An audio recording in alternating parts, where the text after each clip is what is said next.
महाराज के जो बड़े बेटे थे प्रिव्रत, इनसे मनु महाराज ने निवेदन किया कि पुत्र, और ये प्रिव्रत थे कहां?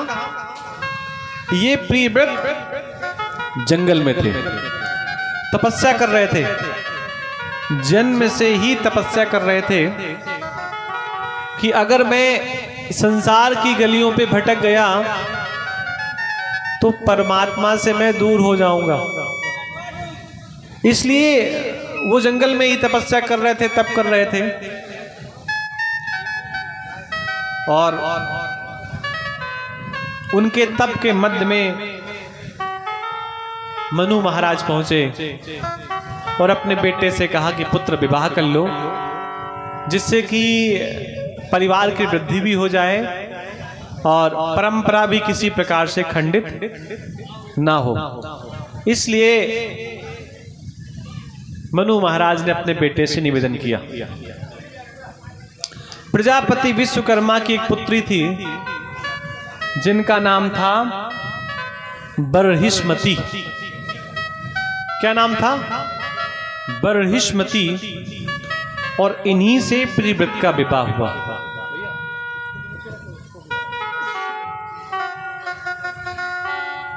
और इनसे 10 पुत्र हुए हैं। बड़े बेटे का नाम आग्नीद्र था। एक पुत्री थी ऊर्जस्विनी, जिसका विवाह शुक्राचार्य जी के साथ हुआ। और इस प्रकार प्रिव्रत के पुत्र थे आग्नीद्र, उनके बेटे का था नाम नाभि। नाभि की कोई संतान नहीं थी, तो नाभि ने अपनी पत्नी मेरु देवी के सहित भगवान का पूजन किया, यज्ञ किया। यज्ञ मंडप से भगवान प्रकट हुए। भगवान ने कहा क्या चाहिए? तो नाभि ने कहा हमें पुत्र चाहिए। कैसा पुत्र चाहिए? जैसे भगवान आप हैं। तो भगवान ने कहा कि अपने जैसा मैं कहां ढूंढूंगा, इसलिए मैं स्वयं आपका पुत्र बन करके आऊंगा। एक दिन और भी हमने चर्चा की थी पुत्र से संबंधित, कि जब भी पुत्र या संतान चाहिए तो उसके पहले परमात्मा से निवेदन करिए कि हे भगवान, हमें आपके जैसा पुत्र चाहिए। एक जमाना था लगभग 15 साल पहले का कि लोग अपने घर में ऐसी फोटो लगाते थे। किनकी फोटो लगाते थे? जो नाचने गाने वाले हुआ करते थे, जिनको बड़े अच्छे शब्दों में हीरो और हीरोइन कहा जाता है। और वो कहां लगाते थे चित्र? जहां पर बच्चों का कच्छ होता था, छोटे बच्चे खेलते थे। और फिर वही बच्चे फिर गलियों में नाचते थे, गाते थे उल्टे सीधे गानों में। तो लोगों को खराब लगता था कि बच्चे आखिर ऐसा क्यों कर रहे हैं। तो बच्चे ऐसा क्यों कर रहे हैं, इस प्रश्न का जवाब स्वयं से पूछना चाहिए कि आपने बच्चों के कमरे में, बच्चों के कक्ष में, अपने कक्ष में ठाकुर जी की फोटो लगा रखी है या किसी ऐसे ही व्यक्ति की लगा रखी है। इन सब चीजों का भाई बड़ा फर्क पड़ता है कि आपके घर में फोटो किसकी है। जैसे हमने आप सभी से निवेदन किया था कि अपने अपने घर पे बंधनवार बांध लें। 2-3 घरों पे हमने देखा कि आम के पत्ते का बंधनवार बंधा हुआ है, क्योंकि आपके ग्राम में इतना बड़ा उत्सव हो रहा है। हमने आपसे कल निवेदन किया था कि बाजार से एक झंडा मंगा लें और उस झंडे को कथा पंडाल में, कथा मंडप पे लगाएं। कहीं पे भी लाल पीला जैसा भी झंडा मिल जाए आपको, दुर्गा माता का, हनुमान जी महाराज का। तो जैसे आपके कलश यहां पर रखे हैं, ऐसे ही बाकी बचे हुए दिनों तक झंडा कथा मंडप पे रहेगा। और फिर वही झंडा, जैसे तिरंगा आपने अपने घर पे लगाया था ना, भी आपने तिरंगा लगाने से कितनी खुशी हुई थी, उसी प्रकार अपने घर में लाल पीला झंडा लगाएंगे, गणेश जी का झंडा लगाएंगे, हनुमान जी महाराज का झंडा लगाएंगे, तो ये सब देवी देवता आपकी रक्षा करेंगे। झंडा का मतलब ही होता है कि देवता हमारी रक्षा करें। इसलिए कल प्रयास करिए कि अपने घर से एक एक झंडा यहाँ पर लाएं, यहाँ खंभे में बांध दें, और कथा समापन और यज्ञ के बाद उस झंडे को अपने घर ले जाएं जैसे आप कलश ले जा रहे हैं। और आज ही प्रयास करें कि सभी के घर में, घर के द्वार में बंधनवार आज शाम को बंध जाए। नवरात्र के दिन चल रहे हैं और घर के द्वार में बंधनवार होना चाहिए। जैसे सभी के घरों पे हमने देखा कि विवाह का फंक्शन है तो नाम लिखा हुआ है, तो ये बहुत अच्छा है कि आपने नाम लिख दिया है, लेकिन अपने घरों पे, घर के ऊपर शुभ लाभ, गणेश जी का चित्र, स्वास्तिक का चित्र, सतिया का चित्र, ये सब अपने हाथ से बनाना चाहिए। और अपने तो घर इतने अच्छे हैं कि बढ़िया से उसको कलाई वलाई पोत करके उसको सजा सकते हैं। तो शाम तक सभी माताएं अपने अपने घर पे बंधनवार बांध लेंगी। बंधनवार पता है कैसे बनाया जाता है? हाँ पता है, कुछ माताओं को पता है। तो बाकी माताएं सोच रही हैं कि जिन माताओं को पता है उन्हीं से कह देंगे हमारे लिए भी बना देना। अपना अपना बनाओगे तभी पुण्य मिलेगा। ये ना सोचना कि बेचारी कोई गांव में नई बहू आई है, उसको पता, उसको एक पल्ली आम के पत्ता पकड़ाया है, बनाती रही बहू बंधनवार, दे देना बना के हमको, और बेचारी संकोच में कुछ कह भी ना पाए। तो सबके घर में आज शाम को ही बंधनवार देहली पे लग जाना चाहिए। कुछ घरों पे हमने देखा है, बाकी घरों पे भी हो। नाभि ने भगवान से कहा कि हमें संतान चाहिए। किसके जैसी संतान चाहिए? आपके जैसी। तो भगवान ने कहा हम अपने जैसी संतान कहाँ ढूंढेंगे, हम ही आ जाएंगे। और नाभि के यहाँ स्वयं भगवान ऋषभ बन करके आए। बोलिए ऋषभ देव भगवान की जय। इन्हीं ऋषभ जी के यहाँ भागवत के प्रमुख भक्त जो हैं, जिनका नाम आपने सुना होगा भरत। भरत आपने कई नाम सुने होंगे। एक अयोध्या के राजा दशरथ के बेटे भी भरत हैं।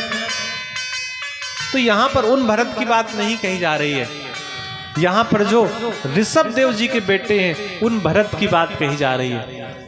भरत ऋषभ देव जी के बाद राजा बने और उन्होंने अपने राज परिवार का पालन पोषण बहुत अच्छे से किया। जब लंबे समय बाद उनको ऐसा लगा कि अब अपने बेटे को राजगद्दी पर बैठाल दें और अब हमें जंगल निकलना चाहिए। किस लिए? भजन करने के लिए। पहले व्यक्ति जंगल इसलिए जाता था कि एकांत में भजन करने के लिए, लेकिन अब तो जंगल बचे नहीं। तो एकांत में आप न जाकर के आप जहां पे हैं वहीं पे भजन करें। 10 मिनट 15 मिनट सुबह उठ करके मंजीरा ले लिया और हरे राम राम राम हरे हरे, हरे कृष्ण कृष्ण कृष्ण हरे हरे। ये प्रक्रिया व्यक्ति को रोज करनी चाहिए। और भैया कथा बहुत ध्यान से सुनिए। अगर ध्यान से कथा नहीं सुनी तो जो स्थिति अभी हुई है,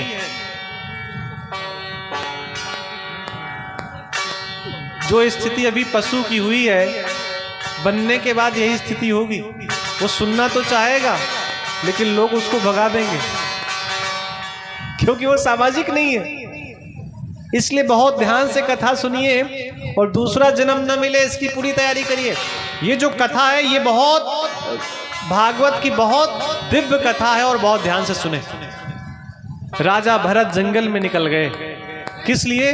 कि भगवान का चिंतन करेंगे। और पता है कहां गए जंगल में? नेपाल की धरती पर चले गए, जहां पर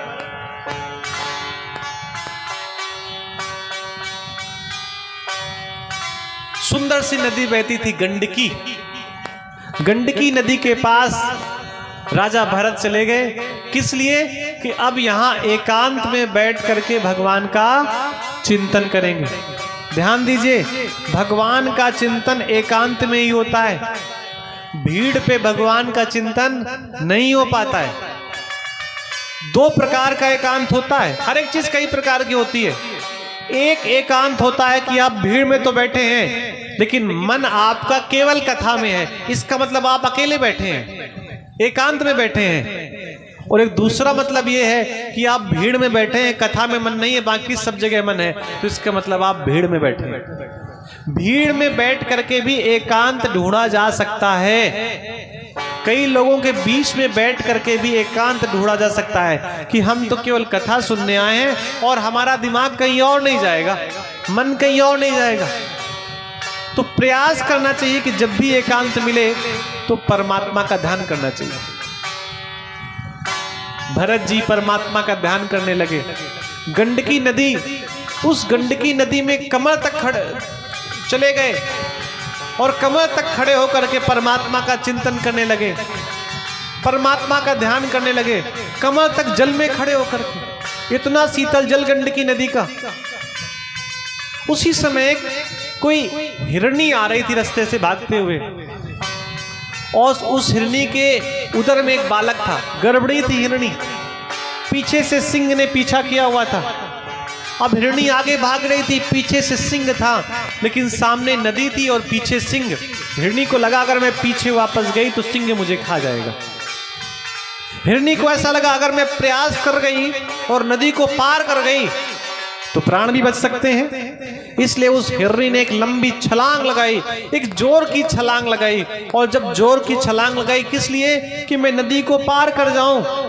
तो समझिएगा हिरनी गड़बड़ी थी, भयभीत थी, डरी हुई थी। और जब उसने लंबी छलांग लगाई तो अचानक उदर में दर्द हुआ। और जब हिरनी ने लंबी छलांग लगाई तो एक समय ऐसी स्थिति आई कि हिरनी आकाश में थी, ना धरती में ना उस तरफ। और उसी समय उसका गर्भ उस्खलन हो गया, उसी समय उसने बालक को जन्म दे दिया।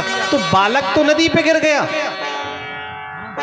हिरनी पार करके नदी की दूसरी तरफ चली गई, लेकिन असमय बालक हुआ था, समय से नहीं था, असमय था। और असमय बालक होने का परिणाम कि हिरनी जाकर के कहीं गई और फिर वो मर गई। लेकिन जो उसका बालक था, छोटा सा हिरण, वो उसी नदी पे गिर गया और जल पे बहने लगा। और वहीं पर भरत जी तपस्या कर रहे थे। भरत जी तपस्या किस लिए कर रहे थे? परमात्मा को पाने के लिए। और परमात्मा का एक छोटा सा बालक, छोटा सा शिशु, नवजात वो पशु बह करके जा रहा है नदी पे। तो भरत जी के मन में ये भाव आया कि अगर ये छोटा सा जीव हमारे सामने मर गया तो ऐसी परमात्मा की भक्ति करने से क्या फायदा। तो भरत जी ने भक्ति तो बंद कर दिया, उस छोटे से बालक को गोद में ले लिया, हिरण के बच्चे को, और जा करके अपनी गुफा में छिपा दिया। अब छोटे से बालक के भोजन की व्यवस्था तो करनी पड़ेगी। कभी दूर्वा का रस पिला देते, कभी दुग्ध मिल जाता दुग्ध पिला देते, कभी वृक्षों की कोमल कोमल कोपलें खिला देते। अब पता है क्या हुआ? आए थे तो परमात्मा के भजन के लिए, लेकिन अब स्थिति ये हो गई परमात्मा का भजन तो पीछे हो गया, ज्यादा दिमाग कहाँ रहता है? हिरण के बच्चे में। कहीं हिरण के बच्चे को कोई खा ना जाए। इस प्रकार की मन में कई प्रकार की चिंताएं हैं भरत जी के। और फिर भरत जी का भी शरीर छूट गया, भरत जी की भी मृत्यु हुई। लेकिन मृत्यु के समय भरत जी को परमात्मा याद नहीं आए। पता है कौन याद आया? हिरनी का बच्चा, कि मेरे मरने के बाद उसका क्या हाल होगा। और मरते समय भैया जिसका आप चिंतन करते हैं, जिसका ध्यान करते हैं, मरने के बाद उसी का शरीर मिलता है। इस बात का विशेष ध्यान दीजिए। मृत्यु के समय जिसका आप चिंतन करेंगे आपको उसी योनि पे जाना पड़ेगा। बहुत बार व्यक्ति मरते समय अपने बच्चों का चिंतन करते हैं, अपने बेटे का चिंतन करते हैं, और बेटे के चिंतन करने का परिणाम होता है कि उनकी आत्मा मुक्त नहीं हो पाती और उनको उन्हीं के घर का बेटा बन के आना पड़ता है। इसलिए मृत्यु के समय बहुत सावधान होने की आवश्यकता है। मृत्यु के समय हम किसका चिंतन करते हैं? और मृत्यु के समय उसका ही चिंतन होता है जिसका चिंतन पूरे जीवन भर किया गया होता है। जिसका चिंतन पूरे जीवन भर किया जाता है, मृत्यु के समय भैया वही याद आता है। एक घटना मुझे याद आ रही थी। एक बूढ़े आदमी थे, वो बिल्कुल मरने वाले थे। उनका एक नाती भी था। तो किसी ने कहा कि दादाजी मरने वाले हैं। तो नाती दौड़ते दौड़ते अपने दादाजी के पास गया। दादाजी सुनने को मिला है आप मरने वाले हैं। अब दादाजी ने कहा हाँ मरने वाले हैं, अब अस्वस्थ हैं। तो नाती ने कहा दादाजी मरने से पहले कुछ खाने की इच्छा हो तो बताओ, पूरी कर दें। तो दादाजी ने कहा कि अगर बेटा हमारी इच्छा पूरी कर सकते हो तो मुझे गर्मा गर्म जलेबियां खाने का बहुत मन कर रहा है। आप कल्पना करिए मरते समय किसी का मन क्या खाने को कर रहा है, गर्मा गर्म जलेबियां। अगला जन्म उसका कहाँ होगा? जो मरते समय जलेबियां खाने का विचार कर रहा है उसका अगला जन्म कहाँ होगा? बोलो भाई, हलवाई बनेगा कि नहीं बनेगा? नहीं बनेगा। हलवाई तो बिल्कुल भी नहीं बनेगा। हलवाई के यहाँ कढ़ैया होती है, उसको कौन चाटेगा? हलवाई के यहाँ कढ़ैया होती है कि नहीं होती, मिठाई वाली, उसको कौन चाटता है? वही चाटते हैं जिनका मरने के समय क्या खाने का मन होता है, जलेबी। इसलिए मरते समय परमात्मा का ध्यान होना चाहिए। और परमात्मा का ध्यान कब आता है? ये संत महात्मा बार बार सुनाते हैं। परमात्मा का ध्यान उसी व्यक्ति को आता है जिसने पूरे जीवन भर परमात्मा का ध्यान किया होता है। इसलिए बहुत सावधान होने की आवश्यकता है। भरत जी मृत्यु के समय हिरण का ध्यान कर रहे हैं, अगला जन्म हिरण का मिला। लेकिन इतना परमात्मा का चिंतन किया था कि मृत्यु के बाद जब उनको हिरण का जन्म मिला, हिरण की योनि मिली, तो उन्हें ये याद था कि पिछले जन्म में मैं क्या था। इसलिए पशु होने के बावजूद भी पशुओं के पास नहीं रहते थे, पशुओं से दूर रहते थे, एकांत में रहते थे, अकेले रहते थे कि कहीं एक जन्म बिगड़ गया है। भाई जब भरत जी बने थे और जंगल में गए थे तो मृत्यु के समय हिरण का ध्यान किया और जन्म बिगड़ गया, अगला जन्म हिरण का मिला। तो जब हिरण बने तो मन में पूरा बिल्कुल विश्वास कर लिया है कि इस जन्म को बिगाड़ेंगे नहीं, इस जन्म में परमात्मा का ध्यान करेंगे। तो हिरण बनने के बावजूद भी भरत जी अगले जन्म में परमात्मा का ध्यान किया और अगले जन्म में परमात्मा का ध्यान करने के बाद हिरण का भी शरीर छूट गया, अगला जन्म ब्राह्मण के घर में मिला। क्यों मिला? क्योंकि पिछले जन्म में भगवान का चिंतन किया था। पिताजी बहुत विद्वान थे और पिताजी कोई बात अपने बेटे को सिखाते इन्हीं को, ये सीखते ही नहीं, कई दिन तक नहीं सीखते। तो पिताजी को ऐसा लगा बेटा मेरा पागल है। जब तक पिताजी थे तब तक तो बेटे का पालन पोषण होता रहा, फिर पिताजी का शरीर छूट गया। भाभी और भैया के कब्जे में भरत जी आ गए। तो भैया और भाभी तो भैया केवल काम करवाते हैं। एक दिन भैया ने कहा कि ऐसा करिए, जाइए खेत डांट आइए, जा करके खेत देख आइए कि कोई चिड़िया खा ना पाए अन्न के दाने को। भरत जी गए खेत में, खेत को डांटने के लिए। तो उनके भैया ने कहा था खेत देखे रहे ना। तो चिड़िया आकर के खाने लगी। तो मन में विचार किया कि भैया ने ये नहीं कहा था कि चिड़िया को हाँकना है, भैया ने कहा था केवल खेत देखे रहना। सुबह से शाम तक बैठे रहे, खेत देखते रहे, बहुत सारी चिड़िया आई और पूरा खेत खा करके चली गई। भैया जब शाम को आए तो बोले तुमने चिड़ियों को हाँका नहीं। तो भरत जी ने कहा कि आपने कहा था केवल खेत देखते रहना, तो हम खेत देख रहे थे। अगर आपने कहा होता हाँकना भी है चिड़िया तो हम हाँकते। भैया ने कहा ये तो पागल है, इसको भगा दो। और भैया भाभी ने भी भरत जी को घर से निकाल दिया। भरत जी चले गए। ये भरत जी चाहते थे कि कितनी जल्दी हो भैया और भाभी घर से निकाल दें, क्योंकि जितनी जल्दी घर से हमें निकाल देंगे हमें एकांत मिल जाएगा और हमें भगवान के भजन करने का पूरा मौका मिल जाएगा। समस्या भैया जब आती है तो ये समझ लेना चारों तरफ से आती है, जितनी दिशाएं होती हैं सब जगह से आती है। फिर भी कोई न कोई दिशा ऐसी रहती है जो परमात्मा की दिशा होती है कि वहां से परमात्मा की कृपा भी आती है। भरत जी जंगल में गए, वहीं पर एक राजा था। किसी ने कह दिया था राजा से कि अगर तुम किसी पुरुष की बलि दे दोगे तुमको संतान हो जाएगी। राजा के उस दस्यु की संतान नहीं थी, उस लुटेरे की संतान नहीं थी। किसी ने कह दिया होगा कि किसी पुरुष की बलि दोगे तो तुम्हें संतान हो जाएगी। अब पुरुष कहां से मिले? भरत जी मिल गए। भरत जी को स्नान कराया गया, अच्छे वस्त्र पहनाए गए, सुंदर सी माला पहनाई गई, भोजन कराया गया। एक बात और, भरत जी सब जानते हैं सब क्यों करवाया जा रहा है। भरत जी ये सारी बात जानते हैं, लेकिन भरत जी सोचते हैं कि परमात्मा की इच्छा में ही हमारी इच्छा है।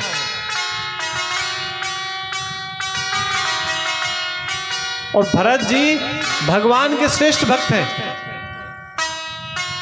रात में उस डाकू ने भरत जी से कहा कि अपनी गर्दन झुकाओ, तो भरत जी ने गर्दन झुका दी। जैसे उस डाकू ने अपनी तलवार से भरत जी की गर्दन काटनी चाहिए, तो जो सामने जगदम्बा की प्रतिमा थी, दुर्गा की प्रतिमा थी, काली की प्रतिमा थी, उसको ऐसा लगा मेरे सामने भगवान के परम भक्त के प्राण चले जाएं तो मेरे यहां खड़े रहने से क्या फायदा। जैसे उस डाकू ने अपनी तलवार से भरत जी की गर्दन काटनी चाहिए, उसी समय एक तड़ाक की आवाज हुई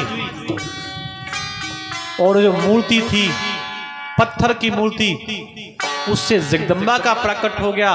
बोलिए जगत जननी जसादा माता की। और जगदम्बा ने वो तलवार छीन ली उन डाकुओं से, और जितने दस्यु थे, लुटेरे थे, उनकी सबकी गर्दनें उनके शरीर से अलग कर दी। क्रोध में नृत्य करने लगी, किस लिए? भरत जी प्रसन्न हो जाएं। लेकिन भरत जी के चेहरे पे ना तो मुस्कुराहट है, ना किसी प्रकार का कोई दुख है।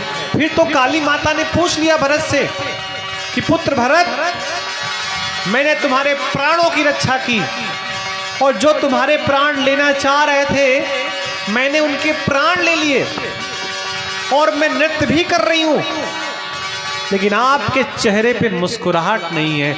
आपके चेहरे पे मुस्कुराहट कब आएगी? आप बताओ मैं क्या करूं जिससे कि आपके चेहरे पे मुस्कुराहट आए। समझिए, जगदम्बा पूछ रही है भरत जी से। तो भरत जी ने कहा, मां अगर आप मुझे प्रसन्न देखना चाहती हैं ना, तो जिनके आपने प्राण लिए हैं इनका कोई अपराध ही नहीं था। आप ऐसा करिए ना, इनको जीवन दान दे दीजिए। और वो तो जगदम्बा है, तत्काल प्रसन्न हो जाती हैं। या देवी सर्वभूतेषु मातृरूपेण संस्थिता, नमस्तस्यै नमस्तस्यै नमस्तस्यै नमो नमः। जगदम्बा माता ने उन सभी दस्युओं के मस्तक को उनके धड़ से जोड़ दिया, उन्हें जीवन दान दे दिया, और वो जितने दस्यु थे बाद में भरत जी के सब शिष्य हो गए। इतने श्रेष्ठ भरत जी हैं। भरत जी वहां से आगे निकले तो सिंधु सैवीर देश का एक राजा पालकी में बैठ करके जा रहा था। पालकी में 4 कहार पालकी को उठा रहे थे, राजा पालकी में बैठ करके जा रहा था। एक कहार अचानक बीमार हो गया। अब एक कहार कहां से लाया जाए? भाई 3 कहार पालकी ढो नहीं सकते। भरत जी मिल गए, भरत जी को कहार पकड़ लाए और भरत जी को भी पालकी में जोत दिया। देखिए, भरत जी है भक्त, और जो कहार हैं वो हैं साधारण मनुष्य।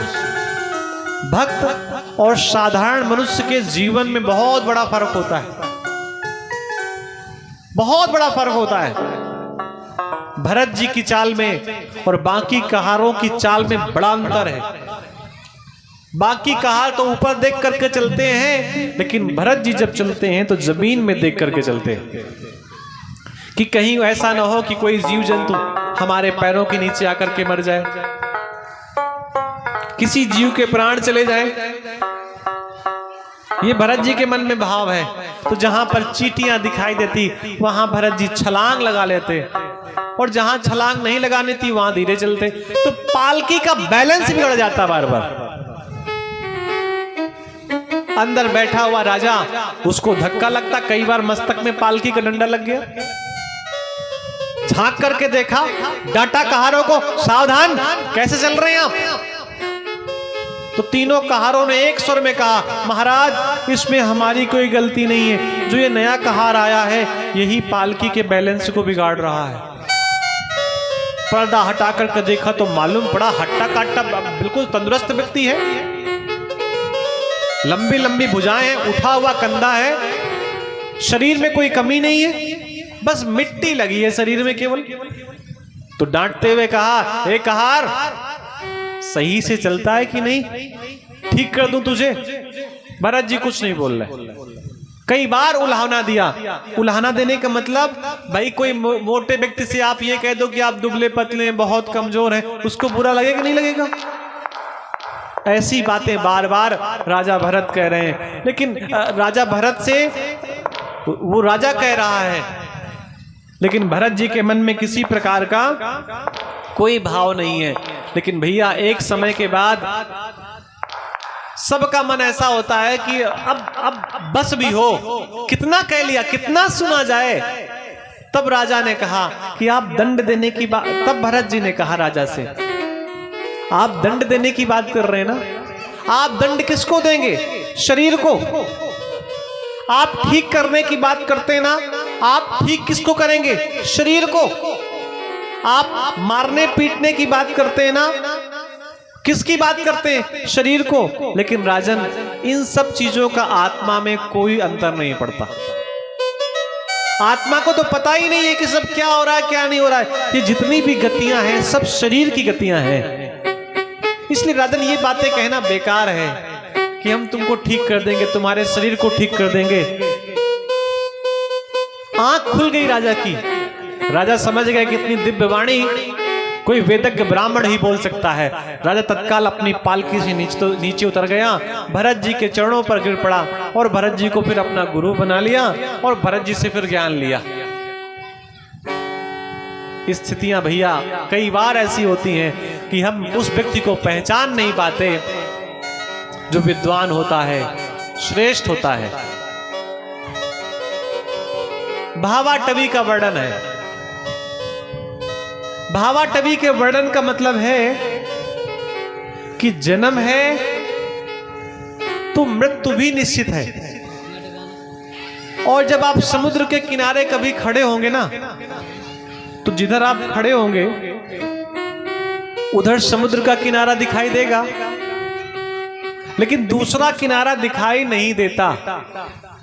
समुद्र में दूसरा किनारा दिखाई देता है कि नहीं देता? नहीं देता।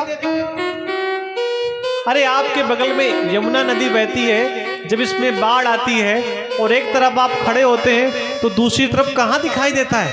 केवल पानी पानी तो दिखाई देता है। जन्म निश्चित है तो मृत्यु भी है। कोई ना कोई तो है जो इस धरती को चला रहा है, इस सृष्टि को चला रहा है। तो भावाटवी का वर्णन यह है कि बहुत बार जैसे समुद्र के एक तरफ खड़े होने पर समुद्र का दूसरा कोना नहीं दिखाई देता, ठीक उसी प्रकार कई बार परमात्मा दिखाई नहीं देता। लेकिन इसका मतलब ये नहीं कि परमात्मा है नहीं, परमात्मा है, बस उसे प्रकट करने की आवश्यकता है। बोलिए वृंदावन बिहारी लाल की जय। जय जय श्री राधे राधे श्याम।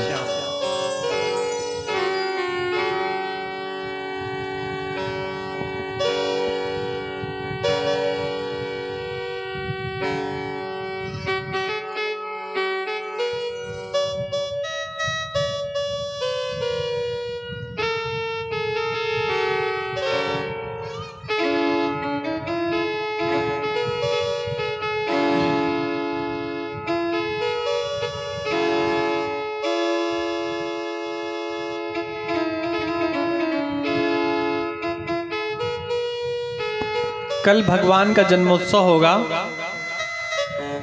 तो सभी लोग ध्यान दें कि कल सभी लोगों को पंचामृत और पंजीरी बनाना जानते हैं ना। पहले आटे को तवा में कलहाल लो जब तक काला ना हो जाए, और जैसे बिल्कुल काला हो जाए थोड़ी सी उसमें धनिया डाल दो, थोड़ा नमक, थोड़ी शक्कर, बन गई पंजीरी। ठीक है? ऐसे नहीं बनती क्या?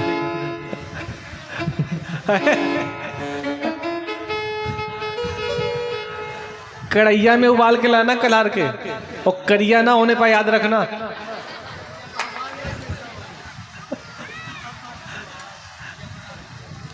और जब आटा डालना तो उसमें बार बार ऐसे चलाते रहना, नहीं तो आटा नीचे लग जाएगा।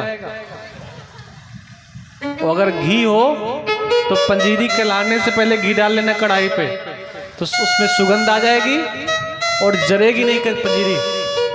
और बढ़िया शक्कर डालना, मीठी सी पीस के डालना तो और अच्छा रहेगा। पंचमेवा भी डालना। पंचमेवा जानते हैं ना, आलू, बैंगन, ये सब मिला करके। अरे मखान, ज्वार, गरी, जो भी किशमिश होता है, जो भी उपलब्ध हो, जो भी उपलब्ध हो। और देखिए कथा का समय यही है, तो सुबह का ही दूध आप लोग शाम को लाएंगे, गरमा के भी ला सकते हैं, कोई दिक्कत नहीं है। क्योंकि अगर आप ऐसा लेकर के आएंगे कच्चा तो हो सकता है खराब हो जाए। तो दही भी ला सकते हैं, दूध भी ला सकते हैं, पंजीरी भी ला सकते हैं, लेकिन जो भी लेकर के आएंगे उसमें तुलसी दल तोड़ करके जरूर लाएंगे, डाल करके। ठीक है ना?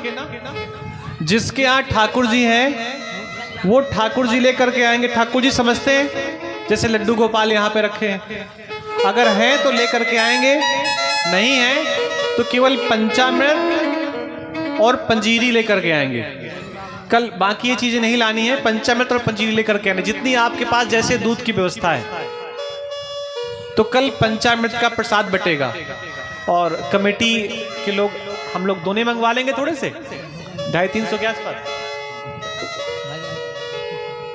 दोने मंगवा लेंगे, तो सबको प्रसाद यही मिलेगा। परेशान मत होना, ऐसे प्रसाद नहीं मिलेगा हाथ में जैसे आज तक बटता रहा कि भैया चाटो। और पंजीरी खाने के बाद अगर किसी ने फूफा कहा तो याद रख लेना। बोलिए वृंदावन बिहारी लाल की। हमारे साथ बड़े सुंदर भाव से गाएंगे।